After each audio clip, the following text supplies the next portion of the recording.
అలాగే ముఖ్యంగా ఎన్డీఏ ప్రభుత్వం వాళ్ళకి నా కృతజ్ఞతలు తెలియజేసుకుంటాను, అభినందనలు తెలియజేసుకుంటాను. ముఖ్యంగా 12,000 కోట్ల రూపాయలు ఏదైతే స్టీల్ ప్లాంట్కి ప్యాకేజ్ అనౌన్స్ చేశారో, అలాగే రాజధాని అభివృద్ధి కోసం, అలాగే ఈ యొక్క రైల్వే జోన్ విషయంలో అయితేనేమి, అలాగే ఇక పోలవరం విషయంలో అయితేనేమి వాళ్ళు అందిస్తున్న సహాయ సహకారాలకి నా కృతజ్ఞతలు. అభివృద్ధి బాగా భౌగోళికంగా చూస్తే హిందూపురానికి మంచి భవిష్యత్తు. సో ఇప్పుడు మొన్న ఫైల్స్ కూడా నేను మూవ్ అవుతున్నాయి. మొన్న 92 కోట్లు ఏదైతే ఈ యొక్క రోడ్స్ వాటికి స్పెషల్ డెవలప్మెంట్ ఫండ్ కింద సీఎం గారు మంజూరు చేస్తున్నారు. అలాగే ఈ 120 కోట్లు ఏదైతే హెచ్ఎన్ఎస్ఎస్కి మరమ్మతులు పైప్ లైన్ అయితేనేమి మార్చాల్సిన అవసరం ఉంది.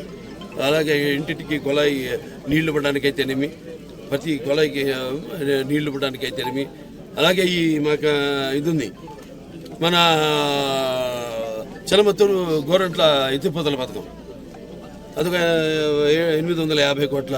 అంటే అప్పటికిప్పటికి ఎస్కలేషన్ ధరలు పెరిగినాయి. అప్పుడేమో ఇప్పుడు 550, ఇప్పుడు ఇవాళ 850 అయింది. అంటే పోయిన ప్రభుత్వం దాన్ని పట్టించుకోలేదు. ఇక ముందు దాన్ని బాగా అభివృద్ధి చేస్తామని వాళ్ళకి గిట్టుబాటు ధరలు రైతులకు వచ్చేలా. ఎందుకంటే ఈ మధ్య చూస్తే కొంచెం పంట మీద ఎక్కువ శ్రద్ధ కనబరచట్లేదు రైతులు కూడా. అంటే వాళ్ళకి ఉన్నాయి ఇబ్బందులు ఉన్నాయి.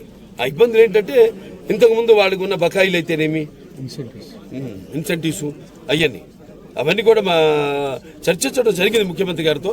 త్వరగతిని సెరికల్చర్ను కూడా డెవలప్ చేసి తప్పకుండా మొత్తం సర్వతోముఖ అభివృద్ధి, హిందూపురం సర్వతోముఖ అభివృద్ధికి నా వంతు కృషి చేస్తాను తెలియజేసుకుంటూ సెలవు తీసుకుంటాను. ఇక్కడ ఇప్పుడు ప్రభుత్వం ఎన్నో పథకాలని తీసుకొస్తుంది, రూపొందిస్తుంది, ముందుకు తీసుకొస్తుంది. కానీ దాన్ని ప్రజల్లోకి తీసుకెళ్లేది, ఇంప్లిమెంట్ చేసేది అధికారులు, బ్యూరోక్రాట్స్. అంటే ఇక్కడ నేను అనేది ఏంటంటే ప్రభుత్వానికి బ్యూరోక్రాట్స్కి ఎటువంటి తేడా లేదు. అందరూ ప్రజలు సేవ చేయడానికే. ఆనాడు ఆయన అన్నట్టు రామారావు సమాజమే దేవాలయం, అందులో ప్రజల దేవుళ్ళు, నేను అందులో అర్చుకునేలాగా మేమంతా ఈ సమాజానికి పనిచేయడానికి అర్చుకున్నాం.